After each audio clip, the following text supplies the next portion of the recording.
Hello friends, this is SP Singh and welcome to smarter everyday. पहले दोस्तों बात करेंगे BEd fourth semester Kanpur university की, जिसमें जो आपका पेपर 3 है प्रोसेस ऑफ करिकुलम डेवलपमेंट, इसके आज हम लोग प्रीवियस ईयर क्वेश्चंस को डिस्कस करेंगे। जो परीक्षा आपकी 2025 में हुई थी, जो क्वेश्चन पेपर आपका 2025 में आया था, उसी के क्वेश्चंस आज हम लोग कवर करने वाले हैं। और आप देख पाएंगे इन पीवाईक्यूज़ के माध्यम से, इन क्वेश्चंस के माध्यम से आप ये समझ पाएंगे कि किस तरीके से आपकी जो मई में परीक्षा होने को है 2026 में, उसमें किस तरीके के क्वेश्चंस रहेंगे, क्वेश्चंस का लेवल क्या रहता है, लैंग्वेज क्या रहती है। क्योंकि पीवाईक्यू से ही एक आइडिया लगता है कि हाँ, इस तरीके से क्वेश्चंस हमको मिलने वाले हैं, हमें इस तरीके से तैयारी करनी चाहिए। तो आइए शुरू करते हैं। और पहला क्वेश्चन आपके सामने देखिएगा। चैनल पर नए हो तो प्लीज़ सब्सक्राइब जरूर कीजिएगा। क्लासेस आपको कंटिन्यू मिलती रहेंगी। डेट शीट आपकी आ चुकी है, पर मई में आपकी परीक्षा है। ठीक है, कहता है कि एक छिपा हुआ पाठ्यक्रम प्रभावित कर सकता है। छिपा हुआ पाठ्यक्रम, जिसको हम इंग्लिश में हिडन कैरिकुलम कहते हैं। क्या कहते हैं सर? इसको हिडन कैरिकुलम कहा जाता है। ठीक है, ये प्रभावित कर सकता है केवल छात्र के अंक को, छात्र के दृष्टिकोण और उसके व्यवहार को, केवल उपस्थिति या फिर शारीरिक स्वास्थ्य है। देखिए, क्वेश्चन का आंसर देने के लिए आपको पहले ये पता होना चाहिए कि व्हाट इज हिडन कैरिकुलम, छिपा हुआ पाठ्यक्रम आखिर होता क्या है। ये आपके सामने पहले हम आपको ये समझाते कि हिडन कैरिकुलम क्या होता है। ठीक है, ये जो आप देख रहे हैं ये हमारे अपने नोट्स हैं, जिन्हें आप ले सकते हैं। ठीक है, देखिएगा, प्रच्छन्न पाठचर्या को या इसको हिडन कैरिकुलम भी कहते हैं। ठीक है, या इसको छिपा हुआ पाठ्यक्रम भी कहते हैं। प्रच्छन्न पाठचर्या, 3 नाम है इसके। ठीक है, तो प्रच्छन्न पाठचर्या को किसी शिक्षक की बजाय विद्यालय द्वारा पढ़ाया जाता है। आप कहेंगे सर ये कैसी बात हुई कि टीचर न पढ़ा करके विद्यालय कैसे पढ़ाता है? तो प्यारे दोस्तों, ऐसा है, देखिए, हर चीज़ हमें हर कोई नहीं सिखाता। बहुत सारी चीज़ें लाइफ में हम अपने आप सीख जाते हैं। आप कॉलेज जाते हैं, सब कुछ टीचर नहीं पढ़ाता, लेकिन उसके बावजूद भी आप बहुत सारी चीज़ें न तो कोई टीचर बताता है न कोई दूसरा, आप अपने आप सीख जाते हैं विद्यालय जा करके। जैसे डिसिप्लिन हो गया, टीम वर्क हो गया, और कैसे कंपटीशन क्या होता है, ये सारी चीज़ें आप अपने आप सीख जाते हो। तो वही है, लिखा है कि छात्रों को ऐसा कुछ सीखने को मिलता है जो कभी उनके विषय के पाठ में न तो पढ़ाया जाता है और न ही इसे प्रार्थना सभा में बताया जाता है। यानी कि हिडन करिकुलम का मतलब ये होता है कि जो ना तो उनके सिलेबस में है, ना उन्होंने कभी चैप्टर में पढ़ा, बस ना तो वो उन्हें प्रार्थना सभा में यानी कि सुबह सुबह प्रेयर में बताया जाता है, वहाँ भी नहीं बताया जाता। वे जीवन के इस उपागम को, व शिक्षण की इस अभिकृति को खुद ही सीख लेते हैं। जैसे टीम वर्क करना, ग्रुप में काम करना, कोई प्रॉपर तरीके से आपकी क्लास नहीं होती कि कैसे ग्रुप में काम किया जाता है, कैसे एक दूसरे का सहयोग किया जाता है, कैसे, है ना, कंपटीशन क्या होता है, कैसे कंपटीशन की जाती है, ये कोई बैठ करके आपको नहीं समझाता, आप अपने आप सीख जाते हैं। टीचर्स के प्रति आपकी रिस्पेक्ट कैसे होनी चाहिए, है ना, ये कोई बैठ के आपकी क्लास नहीं होती, सिलेबस में नहीं है, टीचर नहीं सिखाता, आप अपने आप सीख जाते हो कि हमें कैसे टीचर्स के प्रति सम्मान होना चाहिए, बड़ों के प्रति कैसे सम्मान रखना चाहिए, ये सारी चीज़ें। बहुत इंपॉर्टेंट लाइन, प्रच्छन्न पाठचर्या की अवधारणा को सबसे पहले 1968 में के फिलिप जैक्सन ने अपनी पुस्तक लाइफ इन क्लासरूम्स में प्रयोग किया था। यहाँ से क्वेश्चन बहुत पूछा गया है कि प्रच्छन्न पाठचर्या का जो कॉन्सेप्ट है किसने दिया? के फिलिप जैक्सन ने दिया था। कब दिया था? 1968 में दिया था। ठीक है, कौन सी पुस्तक में? तो वो है लाइफ इन क्लासरूम। ये पुस्तक थी इनकी, के फिलिप जैक्सन की, जिसमें इन्होंने हिडन कैरिकुलम की बात की थी, और जहां वे ध्यानपूर्वक कक्षा और विद्यालय में पढ़ने वाले छात्रों को पढ़ते हुए देखते थे। ठीक है, इतनी बात क्लियर है? तो बहुत बढ़िया क्वेश्चन। तो छिपा हुआ पाठ्यक्रम जो है वो छात्र के दृष्टिकोण और व्यवहार को क्या करता है? प्रभावित कर सकता है। ये सीधे तौर पर छात्र का जो सोशल बिहेवियर है, एक दूसरे के साथ व्यवहार करना, नैतिक मूल्य उसके हो गए, और स्कूल के प्रति उसका क्या नज़रिया है, दूसरों के साथ बातचीत करने का तरीका क्या है, इन सारी चीज़ों को प्रभावित करता है। जैसे मैंने कहा कि बहुत सारी चीज़ें जो छिपा हुआ पाठ्यक्रम जिसके अंतर्गत बालक अपने आप सीख जाता है। ऑप्शन बी यहाँ पे राइट हो जाता है। अगला क्वेश्चन ये कहता है, पाठ्यक्रम सहायता करता है रटने में, समग्र विकास में, दूसरों की नकल करने में, या फिर सीखने से बचने में हेल्प करता है।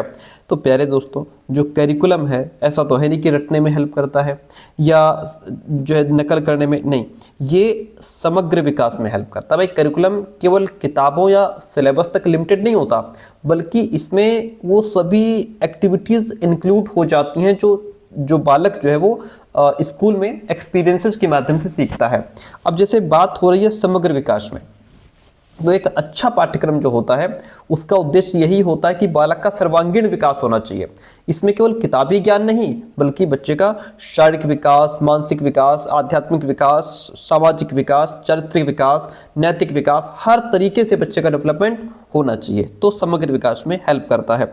ऑप्शन बी यहाँ पे राइट हो गया। अगला प्रश्न लीजिए, पाठ्यक्रम को ध्यान में रखना चाहिए केवल एक रूपता, शिक्षार्थियों के बीच विविधता, लागत में कमी या फिर राजनीतिक प्राथमिकताएं।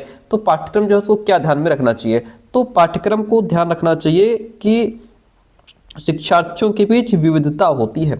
ऐसा नहीं कि आपने ये किताबें बना दी, ये पाठ्यक्रम तैयार कर दिया और ये सारे बच्चों को यही पाठ्यक्रम दे रहे हो पढ़ने के लिए, भले उस बच्चे की रुचि, क्षमता, योग्यता कुछ भी हो, उससे आपको मतलब नहीं है ना। तो ये चीज़ गलत है। पाठ्यक्रम को क्या ध्यान में रखना चाहिए कि हर बच्चे की रुचि, क्षमता, योग्यता अलग अलग होती है ना, उसको सीखने, उसका इंटरेस्ट अलग होता है। तो बच्चे के हिसाब से जो इंडिविजुअल डिफरेंसेस है उसके हिसाब से सिलेबस होना चाहिए। जो प्रतिभाशाली बालक है उसके लिए अलग पाठ्यक्रम रखो, एवरेज के लिए अलग होना चाहिए, मंद बुद्धि या जो बहुत एवरेज से नीचे वाले बच्चे हैं उनके लिए अलग होना चाहिए। और आप क्या करते हो कि जो किताबें हैं सबको वही पढ़ो, चाहे कोई प्रतिभाशाली हो, मंद बुद्धि हो, एवरेज, सबको वही। वो गलत तरीका है। बेस्ट ये है कि बच्चे की विविधता को ध्यान में रखो कि हर बच्चा एक समान नहीं होता है। क्वेश्चन कहता है कि पाठ्यक्रम में मूल्यांकन प्रणाली जांचती है पाठ्यक्रम की पूर्णता को, शिक्षण समय को, अधिगम परिणाम को या फिर गृह कार्य प्रस्तुतिकरण को। देखिए, पाठ्यक्रम में जो मूल्यांकन किया जाता है वो चेक करता है कि लर्निंग आउटकम्स क्या निकल करके आए हैं। मतलब किसी भी पाठ्यक्रम में जो इवैल्यूएशन सिस्टम है, जो मूल्यांकन प्रणाली है, उसका सबसे मेन उद्देश्य ये पता लगाना होता है कि जो टीचिंग प्रोसेस चला, ठीक है, जो भी टीचिंग प्रोसेस चला, जो पढ़ाया गया, जो भी बच्चों ने सीखा, वो कितना सफल रहा। और लर्निंग आउटकम्स का मतलब ये होता है कि जो भी लर्निंग प्रोसेस चला, लास्ट में छात्र ने वास्तव में क्या सीखा, कौन कौन सी स्किल्स बच्चे के अंदर डेवलप हुई हैं, उनको कैसे डेवलप किया गया है, और वो जो टॉपिक, जो भी सब्जेक्ट पढ़ाया गया है, बच्चे ने उसको कितनी अच्छे तरीके से समझा है, उसकी अंडरस्टैंडिंग कितनी बेहतर हुई है। मूल्यांकन इसी बात की जांच करता है कि आखिर लर्निंग आउटकम्स क्या निकल करके आए हैं।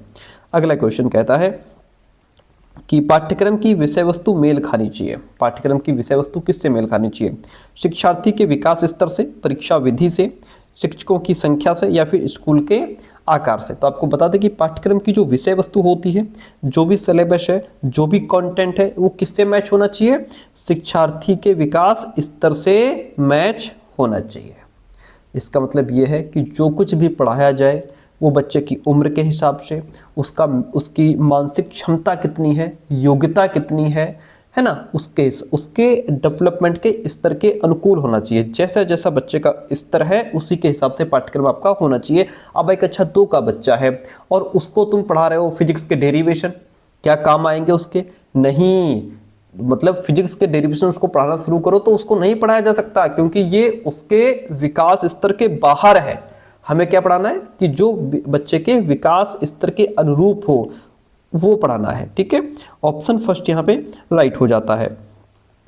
मुख्य पाठ्यक्रम आमतौर पर शामिल करता है।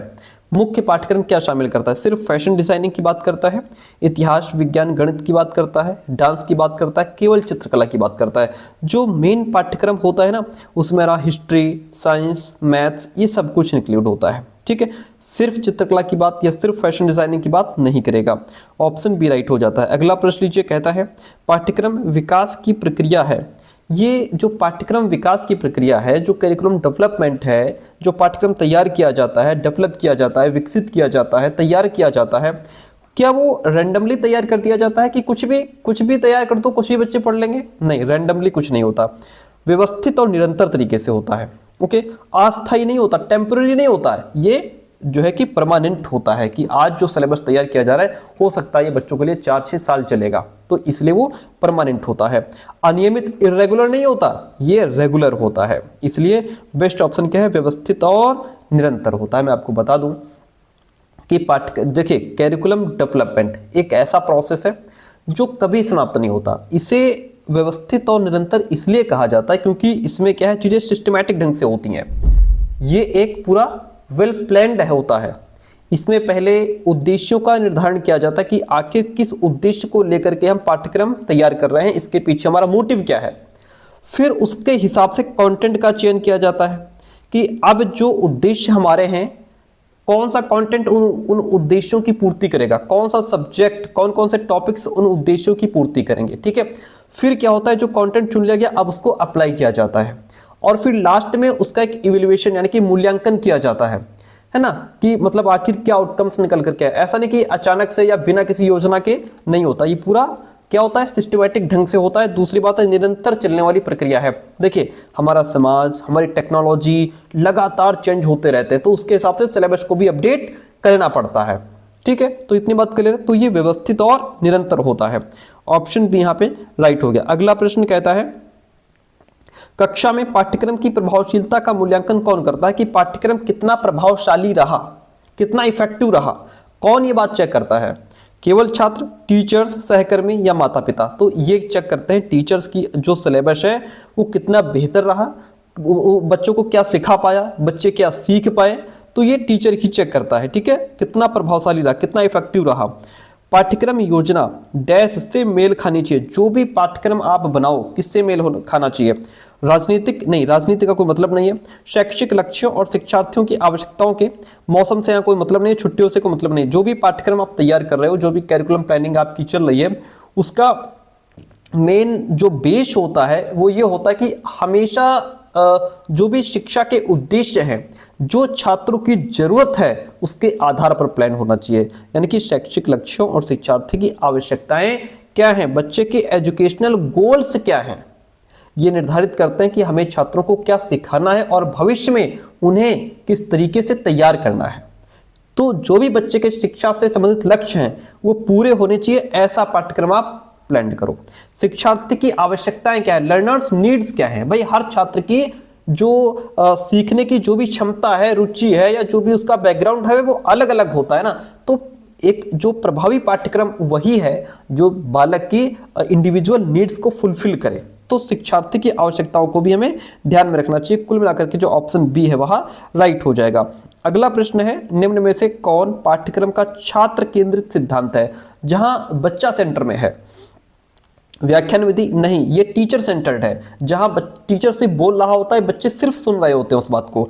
करके सीखना, वेरी गुड। ये लर्नर सेंटर्ड है, यानी कि चाइल्ड सेंटर्ड है। ओके, रटकर याद करना नहीं, अनुशासन लागू करना नहीं। बेस्ट ऑप्शन क्या हो जाएगा? करके सीखना। देखिए यहाँ पे बात ये हो रही है छात्र केंद्रित की, कि जहां छात्र खुद एक्टिव है, बालक एक्टिव है, सक्रिय होकर के काम कर रहा है, तो वह करके सीखना। जब बच्चा खुद करके सीखता है, लर्निंग बाय डूइंग करता है, तब जो उसकी लर्निंग होती है वो बहुत गहराई से चीज़ों को बच्चा समझ लेता है और लॉन्ग टर्म के लिए उसके दिमाग में चीज़ें बैठ जाती हैं। अगला क्वेश्चन कहता है, विषय केंद्रित पाठ्यक्रम डैश पर बल देता है। जो विषय केंद्रित होता है वो सिर्फ विषय की बात करता है। ठीक है, शिक्षक की राय की बात नहीं करेगा, छात्रों की रुचि की बात नहीं करेगा, क्योंकि अगर छात्रों की रुचि की बात करेगा तो ये लर्नर सेंटर्ड हो जाता, चाइल्ड सेंटर्ड हो जाता। ठीक है, अगर समाज की आवश्यकताओं की बात करेगा तो ये सोसाइटी सेंटर्ड हो जाएगा। ओके, तो ये सोसाइटी सेंटर्ड हो जाएगा, ये लर्नर सेंटर्ड हो जाएगा। जबकि जो विषय केंद्रित पाठ्यक्रम है वह विषय वस्तु की बात करता है। सर किसकी बात करता है? विषय वस्तु की। ठीक है, विषय केंद्रित पाठ्यक्रम में मुख्य ध्यान किस पर दिया जाता है? विषय पर दिया जाता है सर, कि आखिर हमारा सब्जेक्ट क्या है। जैसे मैथ्स है, साइंस है, हिस्ट्री है, इस पर ध्यान होता है। इसमें जो भी पढ़ाया जाता है वो अलग अलग सब्जेक्ट्स के अकॉर्डिंग होता है और उसका उद्देश्य होता है कि जो बालक है वो उसी सब्जेक्ट का या उसी कंटेंट को अच्छे से समझ पाए। ठीक है, तो ये होता है विषय केंद्रित, कि जो भी सब्जेक्ट है उसको गहराई से या अच्छे से समझा दिया जाए। एक ही सब्जेक्ट की बात होती है। क्रियाकलाप केंद्रित पाठ्यक्रम जो होता है, क्रियाकलाप जिसमें एक्टिविटीज को मेन फोकस एक्टिविटीज पर रहता है, ये पाठ्यपुस्तक अधिगम पर बल देता है, परीक्षाओं पर, व्यावहारिक अनुभव पर, या फिर व्याख्यान विधि पर। जो क्रियाकलाप केंद्रित पाठ्यक्रम होता है वह व्यावहारिक अनुभवों पर बल देता है। इसको क्या कहते हैं? इसको कहते हैं एक्टिविटी सेंटर्ड करिकुलम। इसका मूल मंत्र होता है करके सीखना। इसमें बच्चा लर्निंग करता है। कैसे करता है sir? By doing, learning by doing. ठीक है, व्यावहारिक अनुभव क्या होता है? देखिए इस पाठ्यक्रम में क्या है कि बच्चों को अलग अलग प्रकार की एक्टिविटीज कराई जाती हैं, प्रोजेक्ट्स क्या कराए जाते हैं, लैब में जो प्रयोग करवाए जाते हैं उसमें शामिल किया जाता है। इससे उन्हें सीधा व्यावहारिक अनुभव मिलता है जो ज्ञान को स्थायी बना देता है। इसलिए ऑप्शन सी राइट हो जाएगा। क्वेश्चन कहता है समुदाय केंद्रित पाठ्यक्रम का उद्देश्य क्या है। समुदाय केंद्रित पाठ्यक्रम जिसके हम कम्युनिटी सेंटर्ड करिकुलम कहते हैं, ठीक है। ये जो समुदाय केंद्रित पाठ्यक्रम है ये एजुकेशन को स्कूल की चार दीवारी से बाहर निकाल करके समाज और रियल लाइफ से कनेक्ट करता है। मतलब सर ये वास्तविक जीवन की समस्याओं का समाधान करता है। इसका मुख्य लक्ष्य होता है छात्रों को ये सिखाना कि वो अपने ज्ञान का उपयोग समाज और समुदाय की जो प्रॉब्लम्स हैं उनको हल करने के लिए कैसे कर सकते हैं। जो भी बच्चों ने सीखा उसका प्रयोग वो समाज और समुदाय के लिए कैसे कर सकते हैं। ये छात्रों में समाज के प्रति उनकी क्या रिस्पॉन्सिबिलिटीज हैं उसके लिए प्रिपेयर करता है। कौन? समुदाय केंद्रित पाठ्यक्रम। ये समाज, सभ्यता, संस्कृति और समुदाय की बात करता है। ओके, ऑप्शन सी राइट हो जाएगा। वास्तविक जीवन की समस्याओं का समाधान, क्योंकि जो रियल लाइफ प्रॉब्लम्स है उनसे कैसे निपटा जाए, उनसे कैसे मुकाबला किया जाए, ये सिखाता है समुदाय केंद्रित पाठ्यक्रम। अगला क्वेश्चन कहता है कि कौन सा सिद्धांत शिक्षार्थियों की आवश्यकताओं और क्षमताओं पर केंद्रित होता है। देखिएगा, विषय केंद्रित, समुदाय केंद्रित, छात्र केंद्रित या फिर क्रियाकलाप केंद्रित, कौन सा हो जाएगा भाई इसमें? कौन सा सिद्धांत शिक्षार्थियों की आवश्यकताओं और क्षमताओं पर केंद्रित होता है? वो होता है हमारा छात्र केंद्रित, जहां पे हम बालक की आवश्यकताओं को ध्यान में रखते हैं, बालक की रुचि, क्षमता, योग्यता, उसका बैकग्राउंड, इन सब चीजों को ध्यान में रखते हैं, उसे कहते हैं छात्र केंद्रित। क्वेश्चन कहता है कि कौन सा दृष्टिकोण शैक्षिक प्रणालियों का विश्लेषण करता है। मानवतावादी दृष्टिकोण, प्रणाली विश्लेषण दृष्टिकोण, विषयगत दृष्टिकोण या फिर एकीकृत दृष्टिकोण। आपको बताते चले कि देखिए मानवतावादी दृष्टिकोण जो है ये तो छात्र की भावनाओं और उनका जो पर्सनल एक्सपीरियंस होता है उस पर ध्यान देता है, ठीक है। तो ये तो शैक्षिक प्रणाली की बात नहीं करेगा। फिर आता है हमारा विषयगत दृष्टिकोण। ये केवल किसी विशेष टॉपिक या किसी विशेष सब्जेक्ट का जो मटेरियल होता है, उसकी जो सामग्री होती है वहां तक लिमिटेड रहता है। एकीकृत दृष्टिकोण ये अलग अलग विषयों को जोड़कर पढ़ाने की बात करता है। तो यहाँ पे बेस्ट ऑप्शन हमारा हो जाएगा प्रणाली विश्लेषण दृष्टिकोण। अब सर ये क्या होता है इसको समझिए। देखिए प्रणाली विश्लेषण दृष्टिकोण एक साइंटिफिक और वेल ऑर्गेनाइज्ड मेथड है जो एजुकेशन को एज अ कंप्लीट सिस्टम देखता है, ठीक है, कि जो शिक्षा है वो एक पूर्ण सिस्टम है, कह सकते हैं प्रणाली है। अब इसमें जैसे जो विश्लेषण होता है, प्रणाली विश्लेषण दृष्टिकोण, विश्लेषण का तरीका क्या है? ये दृष्टिकोण शैक्षिक प्रणाली के जो अलग अलग घटक होते हैं, जो कंपोनेंट्स होते हैं, उनके बीच में रिलेशन जो होता है उसका अध्ययन करता है। और ये मुख्य रूप से 3 स्टेप्स पर ध्यान देता है। कौन कौन से 3 स्टेप हैं? पहला, ये इनपुट पर ध्यान देता है। सर इनपुट क्या है? इनपुट का मतलब यहाँ पे जैसे आपके जैसे स्टूडेंट्स हो गए, टीचर्स हो गए, उनके बीच यूज होने वाला मटेरियल हो गया, ये उन पर ध्यान देता है। और दूसरा, फिर इनपुट के बाद फिर चलता है प्रोसेस। फिर क्या चलता है? फिर चलता है प्रोसेस कि टीचर जो है वो किस टीचिंग मेथड से पढ़ा रहा है, सिलेबस क्या है, मैनेजमेंट क्या है, ये सारा प्रोसेस चलता है। फिर एक आउटपुट निकल करके आता है कि जो भी बच्चों ने सीखा, कैसे सीखा, कितना, कौन कौन सी स्किल्स बच्चों के अंदर डेवलप हुई है ना, और क्या रिजल्ट निकल करके, आउटकम्स क्या निकल करके आए, ये उन सब चीज़ों पर ध्यान देता है। तो कुल मिलाकर के हमारा प्रणाली विश्लेषण दृष्टिकोण यहाँ पे जो है वो राइट आंसर हो जाएगा। अगला क्वेश्चन कहता है कि एकीकृत दृष्टिकोण समेकित करता है। मैंने जस्ट अभी पीछे बता दिया, एकीकृत दृष्टिकोण जो होता है वो क्या करता है कि उसको सब्जेक्ट्स को कनेक्ट करके पढ़ाता है, यानी कि कनेक्ट करके जोड़ करके पढ़ाने की बात करता है।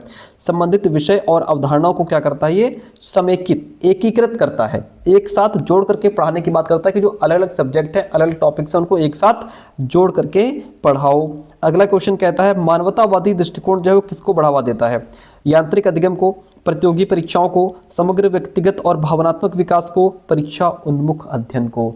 आपको बता दें मानवतावादी जो दृष्टिकोण है यह समग्र व्यक्तिगत और भावनात्मक विकास को बढ़ावा देता है। इसको कहते हैं ह्यूमनिस्टिक अप्रोच, ठीक है। इसका मुख्य उद्देश्य क्या होता है कि छात्र के पूरे व्यक्तित्व का विकास करना। इसमें केवल ज्ञान नहीं बल्कि भावनात्मक, सामाजिक और उसका व्यक्तिगत विकास पर भी ध्यान दिया जाता है, ठीक है। अब यहाँ पे जैसे कहा गया समग्र व्यक्तिगत, समग्र व्यक्तिगत का मतलब होता है कि पूरे व्यक्ति का विकास, अर्थात केवल पढ़ाई नहीं बल्कि व्यक्ति की भावनाओं का विकास होना चाहिए, उसके फीलिंग्स डेवलप होनी चाहिए, और दूसरे के साथ व्यवहार कैसे करना है, जो सामाजिक व्यवहार होता है, और सही गलत की समझ व्यक्ति के अंदर डेवलप होनी चाहिए, उसका मेंटल डेवलपमेंट भी होना चाहिए। इन सबका एक साथ विकास होना समग्र विकास कहलाता है, ठीक है, यानी कि व्यक्ति के हर पहलू का विकास होना चाहिए।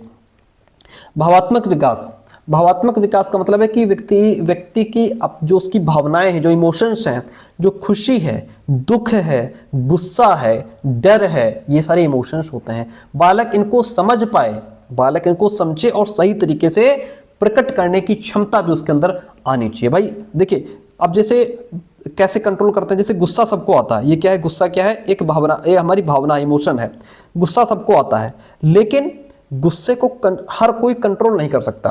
भाई कोई गुस्सा हमें कहीं पर नहीं दिखानी है, बाद में दिखानी है। किसी व्यक्ति से कोई बात हो गई, हम उसको पब्लिक प्लेस में या 4 आदमी के सामने उसको नहीं टोक सकते हम, ठीक है, वहां पे हम अपने आप उस गुस्सा को बहुत कंट्रोल कर लेते हैं, चलो उसको अकेले में समझा देंगे या अकेले में इसको टाइट करेंगे, है ना। तो ये कंट्रोल करने की क्षमता उसके अंदर आए, तो ये होता है भावात्मक। ये उसी के अंदर होगा जिसके अंदर भावनाओं का विकास हो चुका होगा, वही इन चीजों को कंट्रोल कर पाएगा। ठीक है, ऑप्शन सी यहाँ पे राइट हो गया। अगला क्वेश्चन आपसे कहता है कि विषयगत दृष्टिकोण केंद्रित है छात्र के शौक पर, एक बार में एक विषय पर, सामान्य ज्ञान पर, या फिर सह पाठ्यक्रम गतिविधियों पर। आपको बताता चले विषयगत दृष्टिकोण जो होता है वो एक बार में एक विषय पर ही ध्यान देने की बात करता है। इसे कहते हैं सब्जेक्ट सेंटर्ड अप्रोच, जहां सिलेबस को अलग अलग जो सब्जेक्ट्स हैं, चाहे वो मैथ्स हो, साइंस हो, जियोग्राफी हो, उसमें डिवाइड कर दिया जाता है और इसमें सारा ध्यान किसी एक विशेष या एक टॉपिक या कंटेंट को पूरा करने पर होता है। यहाँ पे टीचर और छात्र एक समय में एक ही सब्जेक्ट को बहुत डीपली समझते हैं और उसके सिद्धांतों को बहुत ध्यान से समझते हैं। ठीक है, इसमें सब्जेक्ट्स को जोड़ने की बात नहीं होती, एक बार में सिर्फ एक सब्जेक्ट को ही कंप्लीट करने पर ध्यान दिया जाता है, समझने पर ध्यान दिया जाता है। अंतर्विषयी दृष्टिकोण निम्न में मदद करता है: अलग अलग कक्षाओं को सीखना, विषय के बीच ज्ञान को जोड़ना, मुख्य विषयों से बचना, या फिर पाठ्यक्रम उद्देश्यों की अनदेखी करना। आपको बताते चलें कि अंतर्विषयी दृष्टिकोण, जिसको हम इंटरडिसिप्लिनरी अप्रोच कहते हैं, इसमें अलग अलग जो सब्जेक्ट्स होते हैं उनके ज्ञान को आपस में जोड़ करके पढ़ाया जाता है।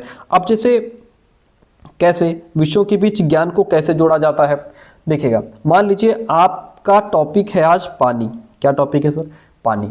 अब अलग अलग विषयों के बीच कैसे जोड़ेंगे, देखिएगा, अब जो पानी है, जब आप विज्ञान में पानी की बात करेंगे तो विज्ञान में पानी को आप वाटर साइकिल पढ़ाएंगे, ठीक है, पानी का चक्र पढ़ाएंगे, वाटर साइकिल क्या होता है, जल चक्र क्या होता है, पानी के गुण क्या होते हैं, है ना, ये सारी चीज़ें साइंस में पढ़ाएंगे।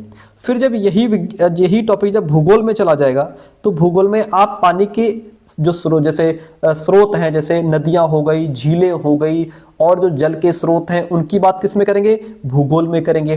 फिर यही पानी जब आपका सामाजिक अध्ययन में चला जाएगा तो वहां पे आप पानी के उपयोग की बात करेंगे, संरक्षण की बात करेंगे, इस, है ना। और जब यही पानी आपका मैथ्स में आ जाएगा तब क्या होगा? यही पानी जब मैथ्स में आ जाएगा तो आप पानी की मात्रा को कैसे मापा जाता है, कैसे लीटर में, कैसे मिलीलीटर में पानी को मापते हैं, ये सब। तो यहाँ एक ही विषय पानी चल रहा था, लेकिन हमने उसके जरिए साइंस, भूगोल और सामाजिक अध्ययन और मैथ सब जगह उसी टॉपिक को पढ़ाया। मतलब यहाँ एक ही विषय पानी को अलग अलग विषयों से जोड़ करके पढ़ाया गया। तो अंतर्विषयी दृष्टिकोण कहता है कि विषयों के बीच ज्ञान को जोड़ करके पढ़ाओ। इस तरह जब कई सब्जेक्ट्स के नॉलेज को आपस में जोड़ करके पढ़ाया जाता है उसे अंतर्विषयी दृष्टिकोण कहते हैं। ऑप्शन बी यहाँ पे राइट हो जाता है। बहुत बढ़िया। अगला क्वेश्चन आपसे कहता है पाठ्यक्रम योजना का अर्थ क्या है?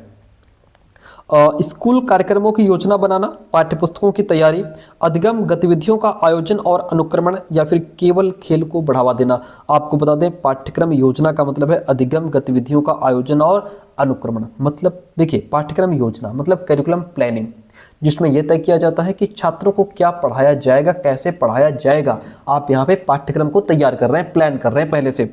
अब क्या है इसमें? गतिविधियों का आयोजन, ऑर्गेनाइजिंग। इसका मतलब ये है कि लर्निंग की जो भी एक्टिविटीज़ हैं, जो मटेरियल्स हैं, जो भी संसाधन हैं, उनको इस तरह इकट्ठा करना कि वो बच्चे के जो भी शिक्षा के उद्देश्य हैं उनको पूरा कर सकें।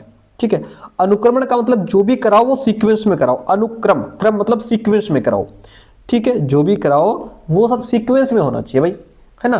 जो भी एक्टिविटीज आपको करानी है सीक्वेंस में। जैसे सीक्वेंस ये होना चाहिए, सरल से कठिन की तरफ लेकर के चलो। सरल से कठिन की तरफ पढ़ाना है आपको। पहले सरल सरल चीजें सिखाएंगे, फिर धीरे धीरे हम कठिन की तरफ बढ़ेंगे। ये होता है, ठीक है, ताकि जो छात्र पहले जो उसका प्रीवियस नॉलेज है वो जो है नए ज्ञान से कनेक्ट हो पाए। ठीक है, नई बात से वो जोड़ करके समझ पाए। ये होता है। तो अधिगम गतिविधियों का आयोजन और अनुक्रमण जो है इसको ध्यान में रखा जाता है पाठ्यक्रम का योजना बनाते समय। पाठ्यक्रम विकास का पहला चरण क्या है? जब भी सिलेबस डेवलप किया जा रहा होता है कैरिकुलम, तो उसका पहला चरण क्या होता है? कार्यान्वयन पहले इंप्लीमेंट नहीं कर देंगे भैया। योजना और आवश्यकता विश्लेषण सबसे पहले चीज होती है, उसको क्या करना, सबसे पहले होता है प्लान करना, है ना। जो आवश्यकता है उनको ध्यान में रखना, ये पहला काम है। जब भी पाठ्यक्रम को डेवलप किया जाता है सबसे पहले प्लान किया जाता है, फिर उसके बाद आवश्यकताओं को ध्यान में रखा जाता है कि किन किन आवश्यकताओं की पूर्ति हम करना चाहते हैं, उसके हिसाब से कैरिकुलम को डिजाइन किया जाता है। ओके, फिर उसके बाद आता है पाठ्यक्रम डिजाइन, ठीक है, यानी कि जो भी मटेरियल है, जो एक्टिविटीज़ है उनको तैयार करवाया जाता है, फिर उसके बाद उनको इम्प्लीमेंट किया जाता है, मतलब इसमें स्कूल में लागू किया जाता है उसको, ठीक है, पढ़ाया जाता है, वो एक्टिविटीज़ कराई जाती हैं। फिर लास्ट में आता है मूल्यांकन, ये जांच करना कि क्या हमने अपने लक्ष्य प्राप्त कर लिए, जिन उद्देश्यों को लेकर के हम ये पाठ्यक्रम बना रहे थे क्या वो उद्देश्य हमको प्राप्त हुए।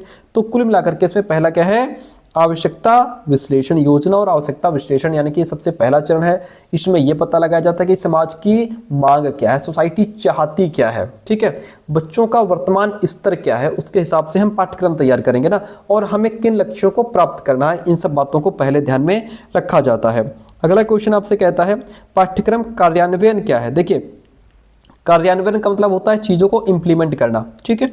जो पाठ्यक्रम आपने बना लिया, ठीक है, अब जो बनाया वो कहाँ बनाएंगे भाई, कागज पर ही तो लिखेंगे, वो आपने कागज पर लिख दिया। अब कागज से उसको जब जमीनी स्तर पर उतारा जाता है तब उसे कहते हैं कि अब उसका कार्यान्वयन हो रहा है। आप क्या करते हैं, पूरी एक लिस्ट बना लेते हैं कि ये काम करवाएंगे, फिर ये एक्टिविटीज़ हमको करानी है। तो यहाँ पे कार्यान्वयन तो हुआ नहीं, या तो सिर्फ आप बना रहे हैं ना, जब जाकर के वो एक्टिविटीज़ आप क्लास में करवाएंगे तब कहेंगे कि अब उसका कार्यान्वयन हो रहा है, अब उसको इम्प्लीमेंट किया गया है। इतनी बात क्लियर है। तो देखिए यहाँ पे पाठ्यक्रम कार्यान्वयन क्या है, यह है योजनाबद्ध पाठ्यक्रम का क्रियान्वयन। जो भी आपने कैरिकुलम को तैयार किया है, पाठ्यक्रम को तैयार किया है, जो योजना बनाई है उसको अब इम्प्लीमेंट किया जाए। ये वो चरण है जहां कागजों पर बनी योजनाओं को वास्तविक रूप में कक्षा के अंदर उतारा जाता है, ठीक है। इतनी बात करें। इसमें क्या होता है कि जो टीचर होता है वो जो भी चैप्टर्स निर्धारित किए गए हैं सिलेबस में कि ये पढ़ाने हैं उनको पढ़ाते हैं, जो एक्टिविटीज़ तैयार की गई हैं उनको करवाते हैं, ठीक है, और जो मटेरियल का उसमें इंक्लूड है, शामिल है पाठ्यक्रम में, उसका उपयोग करते हैं ताकि छात्र उद्देश्यों को प्राप्त कर सकें। सरल शब्दों में कहें तो ये योजना को एक्शन में बदलने की प्रक्रिया होती है। Option B is the right one in this question. अगला प्रश्न कहता है प्रभावी पाठ्यक्रम विकास के लिए क्या आवश्यक है, यानी कि हम ऐसा पाठ्यक्रम डेवलप करें जो बहुत इफेक्टिव हो। केवल छात्र की भागीदारी होनी चाहिए, केवल टीचर की राय लेंगे, सभी हितधारकों की भागीदारी होनी चाहिए, केवल टेक्नोलॉजी को ध्यान में रखेंगे। तो सिंपल सी बात है, प्रभावी पाठ्यक्रम विकास आप बनाने, बहुत इफेक्टिव करिकुलम अगर आपको तैयार करना है तो उसके लिए सभी हितधारकों की भागीदारी इसमें होनी चाहिए। देखिए, एक प्रभावी पाठ्यक्रम वो होता है जो समाज, छात्र और भविष्य की जरूरतों को ध्यान में रखते हुए डेवलप किया जाता है। इसमें केवल एक पक्ष की राय काफ़ी नहीं होती है, बल्कि जो भी स्टेक होल्डर्स होते हैं, जो भी हितधारक होते हैं, उनका सबका सहयोग लिया जाता है। सर ये हितधारक कौन होते हैं? हितधारक आपका एक तो हो गया शिक्षक, ठीक है, इसकी राय बहुत ज़रूरी है क्योंकि टीचर जानता है कि कक्षा में क्या पढ़ाना है, बच्चों को क्या पढ़ना है, किस स्तर के बच्चे होंगे, क्या नहीं पढ़ना है, इन सब चीज़ों के लिए टीचर को साथ में बैठा लिए। और छात्र भी जो है हितधारक है कि बच्चे की रुचि क्या है ना, उसकी सीखने की क्षमता क्या है, ये सब चीज़ें पाठ्यक्रम का केंद्र होती हैं, तो बच्चे को ध्यान में रखिए। तीसरा होता है एक्सपर्ट। तीसरा कौन होता है? ये भी एक्सपर्ट को बैठा लिए, ठीक है, जब आप पाठ्यक्रम को डेवलप कर रहे हो, पाठ्यक्रम तैयार कर रहे हो, क्योंकि ये सटीक जानकारी आपको देते रहेंगे। और सबसे बड़ी बात, इसके बाद हितधारक आते हैं आपके गार्जियन, अभिभावक को भी आप इंक्लूड कीजिए इसमें। वो बताते हैं कि समाज को भविष्य में किस तरह के स्किल्स की आवश्यकता है। तो ये सभी मिलकर काम करते हैं, तभी पाठ्यक्रम हमारा व्यावहारिक, प्रासंगिक और समावेशी बनता है। तो सभी हितधारकों की भागीदारी यहाँ पे जरूरी होती है। अगला क्वेश्चन कहता है पाठ्यक्रम विकास में मूल्यांकन मदद करता है। किस में मदद करता है? गुणवत्ता घटाने में, ताकत और कमजोरियों की पहचान में, लागत बढ़ाने में, या फिर समय व्यतीत करने में। तो देखिए, पाठ्यक्रम विकास में जो मूल्यांकन होता है ये ताकत और कमजोरियों की पहचान में मदद करता है। मूल्यांकन से यह पता चलता है कि पाठ्यक्रम के कौन से हिस्से छात्रों के लिए इफेक्टिव रहे, ठीक है, वो हो गई ताकत, और किन हिस्सों में बदलाव या इंप्रूवमेंट की जरूरत है, अभी सुधार करने की जरूरत है, वो हो गई उसकी कमजोरी। ये किसके माध्यम से हम पहचानेंगे? मूल्यांकन के माध्यम से। कुल मिलाकर ऑप्शन बी यहाँ पे राइट हो जाता है। अगला क्वेश्चन लीजिए, कहता है पाठ्यक्रम विकास का अंतिम उद्देश्य क्या होता है? जब आप पाठ्यक्रम बना लेते हैं उसका अंतिम उद्देश्य क्या होता है? शिक्षक प्रशिक्षण, छात्र की पदोन्नति, गुणवत्तापूर्ण शिक्षा और अधिगम परिणाम, या फिर परीक्षा प्रणाली। तो आपको बता दें, अंतिम उद्देश्य होता है गुणवत्तापूर्ण शिक्षा और अधिगम परिणाम। किसी भी पाठ्यक्रम को बनाने का सबसे बड़ा लक्ष्य ये सुनिश्चित करना होता है कि छात्र को क्या मिले, गुणवत्तापूर्ण शिक्षा मिले, क्वालिटी एजुकेशन मिलनी चाहिए सर। और वहीं पर जो अधिगम परिणाम हमारे अच्छे होने चाहिए, लर्निंग आउटकम्स बेहतर हमें प्राप्त हो। इसका मतलब है कि छात्र न केवल जानकारी प्राप्त करें बल्कि उनके अंदर स्किल्स डेवलप हों और मोरल वैल्यूज सीख सकें, अंडरस्टैंडिंग भी बच्चे की बेहतर होनी चाहिए। ठीक है, option C is the right one in this question. प्यारे दोस्तों देखिएगा, आगे बढ़ते हैं। अच्छा हाँ, 26 नंबर क्वेश्चन है। अच्छा, हम बताने जा रहे थे कि हम पेड नोट्स भी प्रोवाइड कराते हैं। पेड नोट्स का मतलब होता है कि आपको कुछ फीस पे करनी होती है एंड कंप्लीट नोट्स आपको प्रोवाइड करा दिए जाते हैं। आपकी 4 पेपर है, 3 सब्जेक्ट आपकी कंपलसरी है, चौथा पेपर आपको चाहे आपका योगा एजुकेशन हो वो भी हमारे पास अवेलेबल है, चाहे फिर आपका मेजरमेंट वाला हो वो भी हमारे पास अवेलेबल है। ठीक है, तो उसके लिए आप हमें इस नंबर पर व्हाट्सअप करिएगा 9628182649 कि सर हमें B.Ed 4th semester Kanpur university के नोट्स चाहिए। आपको कंप्लीट प्रोसेस भेज दिया जाएगा, आप फीस पे करेंगे और उसके बाद हम आपको नोट्स भेज देंगे। ठीक है, अच्छा नोट्स किस तरीके के होते हैं, आज हम आपको पेपर 3 पढ़ा रहे हैं तो पेपर 3 के नोट्स हम आपको दिखा देते हैं। देखिए, ये आपका पेपर 3 का सब्जेक्टिव कंटेंट है। ठीक है, process of curriculum development. Okay, ये आपको कंटेंट मिल जाता है, न्यू सिलेबस बेस्ड नोट्स होंगे। ठीक है, जिसमें बहुत वेल मेंटेन तरीके से कंटेंट को लिखा गया है। अभी मैंने इसके माध्यम से आपको पढ़ाया भी था हिडन करिकुलम को, पाठचर्या का अर्थ क्या है, परिभाषा क्या है। बहुत कम समय में बहुत बेहतर तरीके से आप जो है चीज़ों को कवर कर लेंगे। पाठचर्या शब्द 2 शब्दों से मिलकर बना है, पाठ्य एवं चर्या। पाठ्य का अर्थ होता है पढ़ने योग्य अथवा पढ़ाने योग्य, चर्या का अर्थ होता है नियम पूर्वक अनुसरण करना। इस प्रकार पाठचर्या का अर्थ हुआ पढ़ने योग्य या सीखने योग्य अथवा पढ़ाने योग्य, सिखाने योग्य, विषय वस्तु और क्रियाओं का नियम पूर्वक अनुसरण करना। ठीक है, इस तरीके से चीज़ों को बहुत आसान भाषा में तैयार किया गया है। आप इसे लेकर के, अभी आपके पास 1-1.5 महीने का समय है, आप इसको बड़े आराम से कवर कर पाएंगे। ठीक है, ये तो हो गया सब्जेक्टिव कंटेंट। उसके बाद फिर हम आपको प्रोवाइड कराते हैं शॉर्ट नोट्स, 1 लाइनर, एक लाइन में चीज़ें क्लियर। देखिएगा, जैसे एक लाइन का मतलब यहाँ पे ये है, ये देखिए एक लाइन में चीज़ें क्लियर है। शिक्षा की प्रक्रिया की धुरी पाठचर्या है, पाठचर्या शिक्षा का आधार है, पाठचर्या द्वारा शिक्षा के उद्देश्यों की पूर्ति होती है। ओके, ये देखिए कनिंघम की परिभाषा जो बहुत फेमस है, हर साल पूछी जाती है। पाठ्य का अर्थ है पढ़ने योग्य, पढ़ाने योग्य। चर्या का अर्थ है नियम पूर्वक अनुसरण करना। पाठचर्या को अंग्रेजी भाषा से कहाँ से लिया गया है। ठीक है, इस तरीके से एक लाइन में चीज़ें क्लियर होती हैं, जिसको पढ़ करके आप बहुत कम समय में अपना बहुत अच्छे मार्क्स गेन कर सकते हो। यदि आप वास्तव में 75 लाना चाहते हो तो ये सिलेबस ये आपके लिए। ओके, व्हीलर ने पाठचर्या की संरचना को वृत्ताकार माना। कितनी बार क्वेश्चन ये पूछा गया है। अर्बन के अनुसार मूल्य वह है जो इच्छाओं की तुष्टि करे। ठीक है, और एक लाइन में चीज़ यहाँ पे क्लियर है। करिकुलम प्रोसेस पुस्तक किसने लिखी, व्हीलर ने लिखी है। ओके, तो ये नोट्स लेने के लिए फटाफट मैसेज कीजिए, नोट्स लेकर के अपनी पढ़ाई शुरू कीजिए। उसके बाद हम आपको प्रोवाइड कराते हैं MCQs, PYQs। ये सारे पेपर के, ऐसा नहीं कि पेपर 3 पढ़ा रहा हूँ तो पेपर 3 का इतना कंटेंट मिलेगा, सारे सब्जेक्ट्स में इतना मिलेगा। पेपर 3 पढ़ा रहे हैं तो पेपर 3 की बात कर रहे हैं। इसमें आपको MCQs, PYQs मिलते हैं। क्या क्या मिलता है सर, चैप्टर वाइज MCQs। ठीक है, PYQ ऑफ 2021, 22, 23, 24, 25, ये सारा मटेरियल आपको एक जगह मिल जाता है। देखिए पहले चैप्टर वाइज MCQs हैं। ठीक है, ये देखिए हर एक चैप्टर से, जैसे ही चैप्टर 2 के क्वेश्चंस हो गए, इसी तरीके से ये देखिए चैप्टर 3 के क्वेश्चंस हो गए। चैप्टर वाइज के बाद फिर जब आगे बढ़ेंगे आप तो आपको ये देखिए PYQ ऑफ 2023 मिल गया। फिर और आगे बढ़ेंगे तो नीचे आपको आगे का प्रीवियस ईयर क्वेश्चन पेपर, जैसे आपका ये हो जाता है यहाँ पे, ये देखिए यहाँ से प्रीवियस ईयर क्वेश्चन पेपर 2025 शुरू हो जाता है, जो आज हम लोग पढ़ रहे हैं। तो इस तरीके से मटेरियल आप ले सकते हैं। सबसे बड़ी बात, जो मार्केट में आपका ये ऑब्जेक्टिव टाइप क्वेश्चन बैंक आता है ना, इसकी भी PDF हम आपको भेज देते हैं, ताकि आपको बाहर पैसा खर्च ना करना पड़े, या आपके अंदर ये ना रह जाए कि हमने सर का कंटेंट तो पढ़ लिया, बाहर का कंटेंट नहीं पढ़ा। तो ये भी हम आपको प्रोवाइड कराते हैं। फिर अब देर किस बात की, फटाफट फ़ोन निकालिए, इस नंबर पर व्हाट्सअप करिए, नोट्स की फीस वगैरह जान करके कंप्लीट नोट्स लेकर के अपनी पढ़ाई शुरू कर दीजिए। क्वेश्चन नंबर 26 कहता है पाठ्यक्रम योजना होनी चाहिए, जो भी पाठ्यक्रम हो कैसा हो। देखिए, जब भी आप पाठ्यक्रम को प्लान कर रहे हो वो कैसा होना चाहिए, वो हमारा लचीला और लक्ष्य उन्मुख होना चाहिए। देखिए, लचीली हमारी प्लानिंग लचीली इसलिए होनी चाहिए कि जरूरत के हिसाब से उसमें बदलाव लाया जा सके, फ्लेक्सिबल होना चाहिए।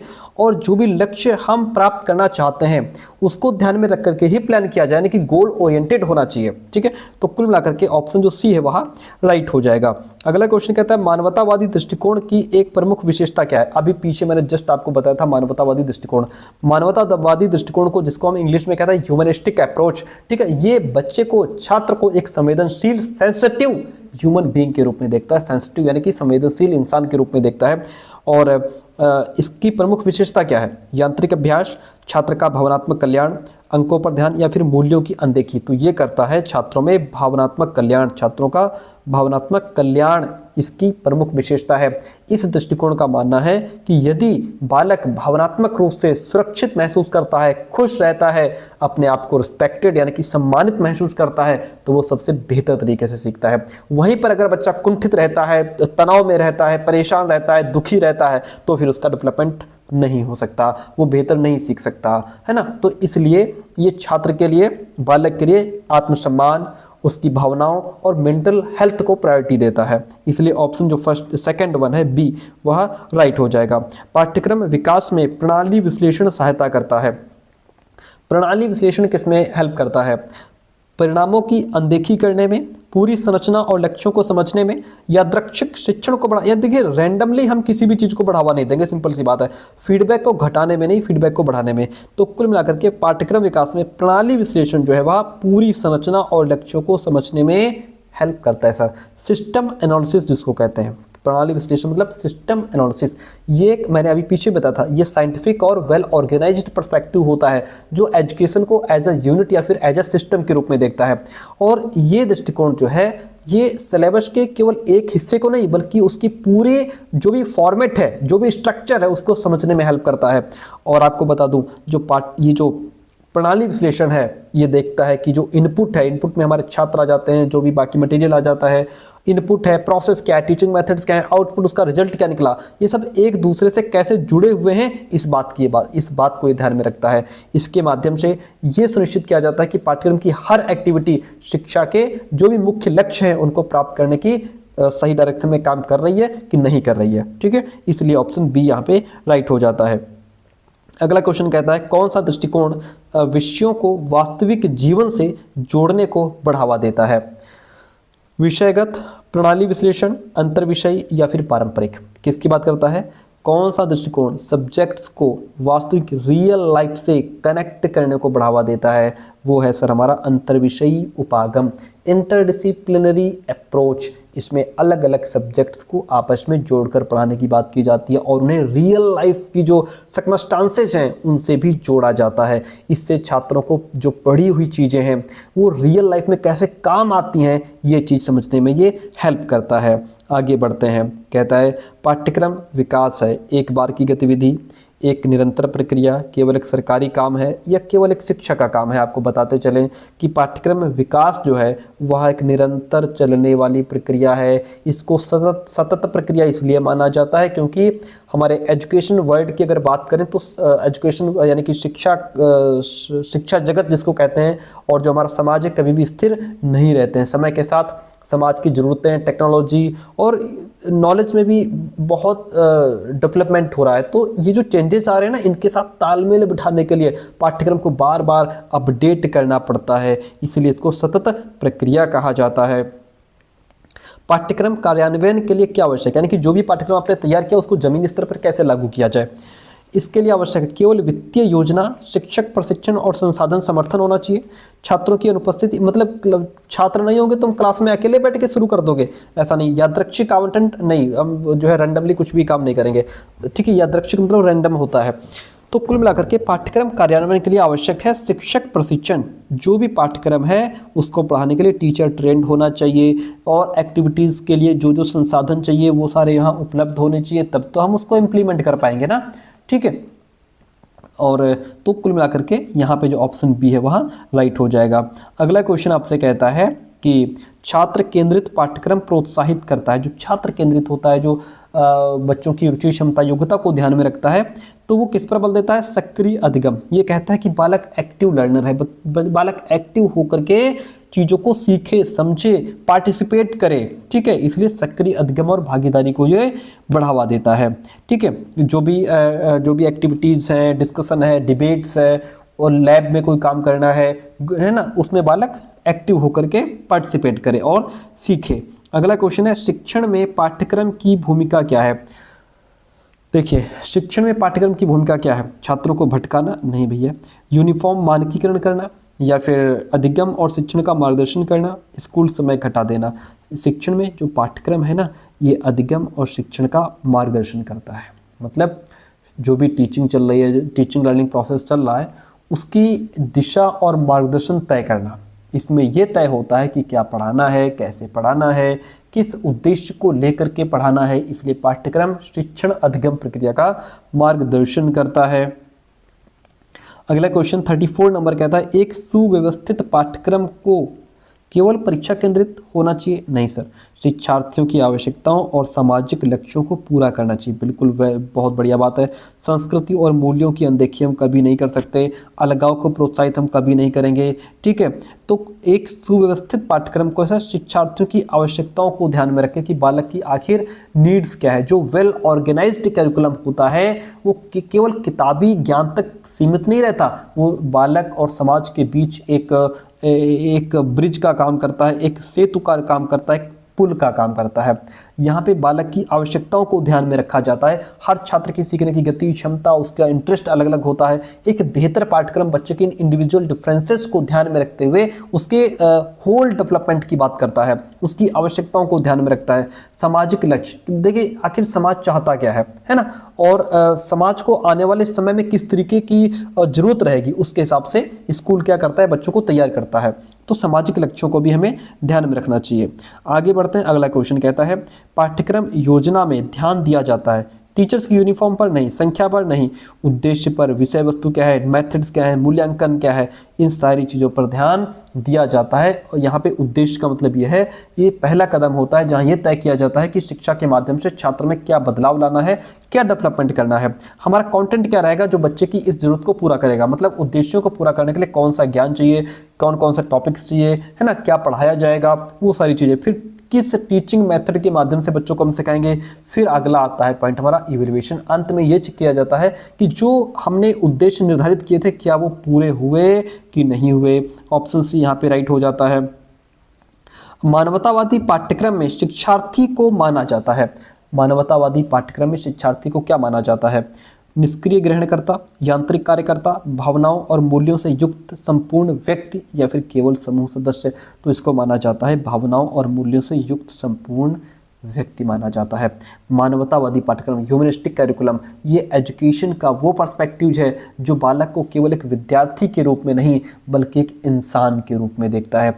इसमें ध्यान सिर्फ किताबी ज्ञान पर नहीं होता बल्कि बालक की भावनाओं, उसकी फीलिंग्स पर होता है। उसके अंदर मोरल वैल्यूज़ डेवलप हों, वो सामाजिक व्यवहार सीखे, दूसरों के साथ कैसे व्यवहार करना है, उसकी मेंटल हेल्थ उसकी अच्छी होनी चाहिए। इन सब के विकास पर ध्यान दिया जाता है। मतलब छात्र के हर पहलू का पूरा विकास हो। ठीक है, इसीलिए इसको युक्त संपूर्ण व्यक्ति कहा गया है। अगला क्वेश्चन है, पाठ्यक्रम में प्रणाली विश्लेषण में क्या शामिल है? वही क्वेश्चंस बार बार चेंज करके पूछा है ना, अलग अलग तरीके से पूछा है, क्वेश्चंस वही है। प्रणाली, पाठ्यक्रम में प्रणाली विश्लेषण, देखिए अभी हम लोगों ने ऊपर प्रणाली विश्लेषण को शुरुआत में ही पढ़ा था। प्रणाली विश्लेषण क्या है? एक चैप्टर को बार बार पढ़ना, इनपुट, प्रक्रिया, परिणाम, फीडबैक पर विचार करना, मूल्यांकन छोड़ना, योजना हटाना। तो प्रणाली विश्लेषण में शामिल है, पहले इनपुट शामिल है सर। इसमें टीचर्स, स्टूडेंट और बाकी जो स्कूल के संसाधन हैं और जो भी हमारे शिक्षा के उद्देश्य होते हैं वो सब इनपुट में इंक्लूड हो जाते हैं। फिर चलता है प्रोसेस, इसमें पढ़ाने का तरीका, टीचिंग मेथड्स क्या है और जो भी पाठ्यक्रम है उसका संचालन किस तरीके से होगा, क्लास की एक्टिविटीज़ क्या करवाई जाएंगी, वो सब इसमें प्रोसेस में आ जाता है। फिर निकलता है परिणाम, छात्रों ने क्या सीखा, है ना, उसके व्यवहार में क्या बदलाव आए, ये चीज़ देखी जाती है। फिर आता है हमारा फीडबैक, सबसे इम्पॉर्टेंट है, जहाँ जो भी रिजल्ट निकल करके आया है उसका मूल्यांकन किया जाता है ना, और अगर कोई कमी रह गई है तो उसको सुधारने के लिए वापस से फिर इनपुट या प्रोसेस में बदलाव किया जाता है। तो ये हमारा किसके अंतर्गत आएगा? प्रणाली विश्लेषण के अंतर्गत ये शामिल है। पाठ्यक्रम किसके माध्यम से कार्यान्वित होता है, किसके माध्यम से इम्प्लीमेंट किया जाता है? तो ये हमारा केवल कंप्यूटर के माध्यम से नहीं होता है, ये शिक्षक और कक्षा की गतिविधियों के माध्यम से इसको इम्प्लीमेंट किया जाता है। क्योंकि देखिए पाठ्यक्रम क्या है भाई, पाठ्यक्रम तो सिर्फ कागजों पर लिखी गई एक योजना है, इसे वास्तविक रूप से बच्चों तक पहुंचाने का काम इम्प्लीमेंटेशन कहलाता है। अब कक्षा गतिविधियां की अगर बात करें तो लर्निंग प्रोसेस में केवल ऐसा नहीं कि टीचर आकर के एक्सप्लेन दे करके चला जाएगा, नहीं, प्रयोग कराना, डिस्कशन कराना, डिबेट्स कराना, खेल कूद कराना, अलग अलग तरीके के प्रोजेक्ट्स के माध्यम से पाठ्यक्रम को जो है क्लास में इंप्लीमेंट किया जाता है। Option B is the right one in this question. अगला प्रश्न लीजिए, एक पाठ्यक्रम दृष्टिकोण जो सभी ज्ञान को विषयों में समेकित करता है वो क्या कहलाता है सर? वो कहलाता है इंटीग्रेटेड। क्या कहलाता है? इंटीग्रेटेड, जो सभी सब्जेक्ट्स को आपस में कनेक्ट करके जोड़ने या पढ़ाने की बात करता है, कि सभी ज्ञान को विषयों में समेकित करता है, यानी कि सभी सब्जेक्ट्स को कनेक्ट करके पढ़ाओ, इंटीग्रेट, एकीकृत करके पढ़ाओ। पाठ्यक्रम विकास का अंतिम चरण क्या होता है? पाठ्यक्रम विकास का अंतिम चरण जो होता है वह होता है मूल्यांकन और फीडबैक। ठीक है, देखिए अब इसमें पहले आता है हमारा आवश्यकता विश्लेषण भाई, कि सबसे पहले ये पता लगाया जाता है कि समाज और छात्रों की ज़रूरतें क्या हैं। फिर आपका उसको कि हमें क्या कंटेंट चुनना होगा, क्या टॉपिक्स चुनने होंगे, क्या सिलेबस चुनना होगा जो कि जो भी आवश्यकताएं हैं वो पूरी हो सकें, है ना। तो वो हमें कंटेंट चुना जाता है, उद्देश्यों को तय किया जाता है, कंटेंट चुना जाता है, उसे स्कूल में इम्प्लीमेंट किया जाता है ना, ये इम्प्लीमेंट किया जाएगा। और उसके बाद में फिर लास्ट में आता है मूल्यांकन और फीडबैक, है ना। इनमें सबसे अंतिम चरण में मूल्यांकन फीडबैक होता है, जिसमें देखा जाता है कि जो भी सिलेबस, जो भी पाठ्यक्रम है कितना प्रभावी रहा और आगे क्या सुधार किए जा सकते हैं उसमें। ठीक है, ऑप्शन सी राइट हो गया। अगला प्रश्न आपसे कहता है कि अंतर्विषयी पाठ्यक्रम प्रोत्साहित करता है। अंतर्विषयी पाठ्यक्रम, इंटरडिसिप्लिनरी कैरिकुलम, ये एजुकेशन का वो मॉडर्न पर्सपेक्टिव है जो सब्जेक्ट्स के बीच की जो दीवारें हैं उनको गिराने का काम करता है। कैसे? देखिए, अंतर्विषयी पाठ्यक्रम ये विषयों के पार अधिगम को प्रोत्साहित करता है। विषयों के पार अधिगम, लर्निंग अक्रॉस सब्जेक्ट्स, मतलब यह है कि किसी एक सब्जेक्ट के ज्ञान का उपयोग दूसरे सब्जेक्ट को समझने या किसी प्रॉब्लम को हल करने के लिए करना। एक सब्जेक्ट का ज्ञान दूसरे सब्जेक्ट में काम आ रहा है, जैसे भूगोल पढ़ते समय विज्ञान के फैक्ट्स या मैथ्स के आंकड़ों का उपयोग करना। ठीक है, तो सब्जेक्ट्स को क्या हो गया, ये आपस में जुड़ गए। इनके बीच जो अलगाव था कि ये सब्जेक्ट अलग है, ये अलग है, तो इनके बीच की जो दीवारें हैं इनको तोड़ करके इनको आपस में मिलाने का काम करता है हमारा ये अंतर्विषयी पाठ्यक्रम। ठीक है, तो विषयों के पार अधिगम को ये बढ़ावा देता है। और ये क्या करता है, ये बच्चों को ये समझने में हेल्प करता है कि जो रियल जो वर्ल्ड है, जो वास्तविक दुनिया है, उसकी जो समस्याएं हैं वो केवल एक विषय तक लिमिटेड नहीं होती, बल्कि उन्हें हल करने के लिए बहुत सारे सब्जेक्ट्स को देखना और समझना पड़ता है। उनका ज्ञान हमें आवश्यक है। एक सब्जेक्ट को पढ़ने से दुनिया नहीं चलती। एक अच्छे पाठ्यक्रम की एक विशेषता क्या है? अच्छे पाठ्यक्रम की विशेषता होती है, सिंपल सी बात है कि उसमें लचीलापन होता है, वो फ्लेक्सिबिलिटी होती है, मतलब जरूरत पड़ने पर उसमें कुछ ना कुछ बदलाव आप कर सकें। कठोर में क्या होता है, हम कभी कोई बदलाव नहीं कर सकते, कठोर में कभी कोई बदलाव नहीं कर सकते। फ्लेक्सिबल में जरूरत के हिसाब से, बच्चे के हिसाब से, समाज के हिसाब से, बदलते इस संसार के हिसाब से हम उसमें बदलाव ला सकते हैं। प्रासंगिकता मतलब रेलिवेंट होना चाहिए पाठ्यक्रम, वो ज्ञान होना चाहिए पाठ्यक्रम में, वो ज्ञान होना चाहिए जो छात्र के रियल लाइफ, समाज और भविष्य की जरूरतों से मेल खाता हो। ठीक है, option C is the right one in this question. अगला प्रश्न आपसे कहता है 43 नंबर क्वेश्चन है, कहता है क्रियाकलाप आधारित पाठ्यक्रम बढ़ावा देता है। जो हमारा एक्टिविटी बेस्ड करिकुलम होता है वो क्या करता है, वो बच्चों में अनुभवात्मक अधिगम को बढ़ावा देता है, सहभागिता को बढ़ावा देता है। जब छात्र किसी भी एक्टिविटी या प्रोजेक्ट को खुद करते हैं, क्रियाकलाप आधारित मतलब एक्टिविटी बेस्ड करिकुलम, जब बालक किसी एक्टिविटी को खुद करता है तो वो केवल जानकारी को रटते नहीं है, बल्कि उसे अपने अनुभव के माध्यम से सीखते हैं। उनकी समझ गहरी होती है, स्थायी हो जाती है, इसीलिए इसको अनुभवात्मक अधिगम कह दिया गया, क्योंकि बालक यहाँ अपने अनुभव से सीखता है। और सहभागिता मतलब पाठ्यक्रम जो है वो छात्रों को क्लास में एक्टिव रखता है। बालक यहाँ पे डिस्कशन, डिबेट्स में, ग्रुप्स में काम करता है। ठीक है, तो उसके अंदर पार्टिसिपेशन बढ़ता है, सामाजिक कौशल विकसित होते हैं उसके अंदर। ठीक है, ऑप्शन जो सी है वहाँ राइट हो जाएगा। 44 नंबर क्वेश्चन लीजिए, कहता है पाठ्यक्रम विकास प्रक्रिया कैसी है? तो ये चक्रीय और सतत प्रक्रिया है। कैसी प्रक्रिया सर? ये चक्रीय प्रक्रिया है। ठीक है, क्योंकि इसमें चक्र चलता है पूरा, कि भाई आप पहले क्या करेंगे, आप पहले पूरा प्लान बनाएंगे, फिर आप उस प्लान को पूरा डिजाइन करेंगे, फिर उसके बाद आप उसको इम्प्लीमेंट करेंगे, फिर उसके बाद इवेल्युएशन करेंगे, फिर उसके बाद फिर से उसमें जो है संशोधन करने की जरूरत होगी तो संशोधन करेंगे। इस तरीके से पूरा ये सर्कल चलता है। ठीक है, इसलिए चक्रीय कह दिया गया। सतत इसलिए क्योंकि समाज की ज़रूरतों के हिसाब से उसमें उसको अपडेट करना पड़ता है, इसलिए इसको सतत कह दिया गया। ऑप्शन सी राइट हो गया। अगला प्रश्न लीजिए, निम्न में से कौन पाठ्यक्रम का दार्शनिक निर्धारक है? शैक्षिक मनोविज्ञान, आदर्शवाद, बाजार की आवश्यकताएं, कक्षा गतिविधियां। अगर हम इसमें बात करें, देखिए शैक्षिक मनोविज्ञान जो है ये पाठ्यक्रम का मनोवैज्ञानिक आधार है, जो ये बताता है कि छात्र कैसे सीखते हैं, ठीक है, ये दार्शनिक आधार नहीं है। और बाजार की आवश्यकताएं, ये सामाजिक या आर्थिक आधार है, जो समाज की ज़रूरतों को दिखाता है, ये भी दार्शनिक नहीं है। दार्शनिक क्या है सर? आदर्शवाद। आदर्शवाद जो है ये दार्शनिक निर्धारक है। आदर्शवाद हो, प्रकृतिवाद हो, प्रयोजनवाद, ये दर्शन ये बताता है कि शिक्षा का अंतिम लक्ष्य क्या होना चाहिए, इसलिए आदर्शवाद क्या है? एक दार्शनिक आधार है। अगला क्वेश्चन लीजिए, पाठ्यक्रम का सामाजिक निर्धारक शामिल है। पाठ्यक्रम का सामाजिक निर्धारक किसमें शामिल है भैया? तो ये सांस्कृतिक मानदंड और मूल्य, इन चीज़ों को ये शामिल करता है। कैसे? देखिए, पाठ्यक्रम का सामाजिक निर्धारक वो होता है जो समाज से जुड़ा होता है। अब जैसे इसमें सांस्कृतिक मानदंड आ गया, शिक्षा का एक मुख्य काम ये भी है कि जो भी समाज की सभ्यता, संस्कृति, परंपरा, रीति रिवाज, जो भी मूल्य हैं जो चले आ रहे हैं पीढ़ियों से, वो दूसरी पीढ़ी तक पहुंच सकें, यानी एक पीढ़ी से दूसरी पीढ़ी में ट्रांसफर करना, ये भी तो शिक्षा का काम है। सामाजिक मानदंड की बात कर रहे हैं, समाज के जो नियम हैं, जो व्यवहार के तरीके हैं, वो भी पाठ्यक्रम का हिस्सा बनते हैं ताकि छात्र एक जिम्मेदार नागरिक बन सके। तो जो भी हमारे सांस्कृतिक मूल्य, रीति रिवाज, जो भी परंपरा चली आ रही है, उसको एक पीढ़ी से दूसरी पीढ़ी में ट्रांसफर करना, ये किसका काम है? पाठ्यक्रम का ही तो काम है। अगला क्वेश्चन, मनोवैज्ञानिक निर्धारक बल देते हैं। मनोवैज्ञानिक निर्धारक किस बात, जो साइकोलॉजिकल फाउंडेशन होते हैं, किस बात पर बल देते हैं? ये अधिगम सिद्धांत और बाल विकास पर बल देते हैं। सर कैसे बल देते हैं? ये आपको बताते चले कि देखिए, जो भी मनोवैज्ञानिक निर्धारक हैं, इनका मुख्य जो संबंध है वो लर्नर और लर्निंग प्रोसेस से होता है। मतलब देखिए, अधिगम सिद्धांत, लर्निंग थ्योरीज, ये हमें ये समझने में हेल्प करते हैं कि बालक जानकारी को कैसे प्राप्त करते हैं, उसे कैसे याद रखते हैं, उसका कैसे उपयोग करते हैं। और बाल विकास, मनोविज्ञान हमें बताता है कि डेवलपमेंट के अलग अलग स्टेजेस में, शिशुअवस्था, बाल्यावस्था, किशोरावस्था, इसमें बच्चे की जो मानसिक क्षमता है वो क्या होती है, पाठ्यक्रम को उसी क्षमता के अनुसार तैयार किया जाता है। तो ये होते हैं मनोवैज्ञानिक निर्धारक। ऑप्शन फर्स्ट राइट हो गया। अगला क्वेश्चन लीजिए, क्या कहता है?